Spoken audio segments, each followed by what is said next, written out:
কয়েক হাজার ইঞ্জিনের একসঙ্গে গর্জন, যেখানে কেউ পরেছেন বিভীষিকাময় হরর মুখোশ, কেউ বা চিরাচরিত বাহারি রঙের চামড়ার জ্যাকেট। কিন্তু সবার গন্তব্য এক, তারা যাত্রা করেছেন ২২৪ কিলোমিটার দূরের এক অলৌকিক শান্তির খোঁজে।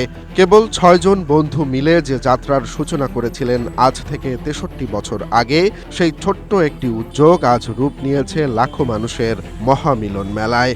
ভক্তি ও গতির এক অনন্য মিশেলে শনিবার ভোরে যখন গুয়াতেমালা সিটির প্লাজা দে লা কনস্টিটিউশন হাজার হাজার মোটরবাইকের শব্দে কেঁপে ওঠে, তখন বোঝা যায় এটি কেবল একটি সাধারণ রাইড নয়, এটি কারাভানা দেল জোরো বা ফক্স ক্যারাভান নামে পরিচিত। মধ্য আমেরিকার সবচেয়ে বড় এই মোটরাইজড তীর্থযাত্রা এখন দেশটির অনন্য এক সাংস্কৃতিক ঐতিহ্যে রূপ নিয়েছে। ১৯৬১ সালে রুবেন ভিলাদেলন, যিনি এল জোরো নামে বেশি পরিচিত, মাত্র ৬ জন সঙ্গী নিয়ে এসকুইপুলাসের ব্ল্যাক ক্রাইস্ট বা কালো যিশুর মন্দিরে কৃতজ্ঞতা জানাতে এই যাত্রা শুরু করেন।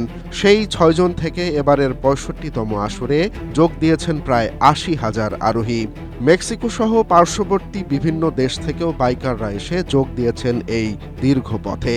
২০১১ সালে গুয়াতেমালা সরকার এটিকে অস্পৃশ্য সাংস্কৃতিক ঐতিহ্য হিসেবে ঘোষণা করে।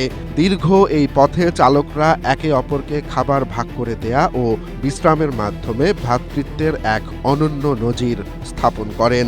মূলত ভক্তি, রোমান্স আর জাতীয় পরিচয়ের এক অদ্ভুত মিশেল এই কারভানা।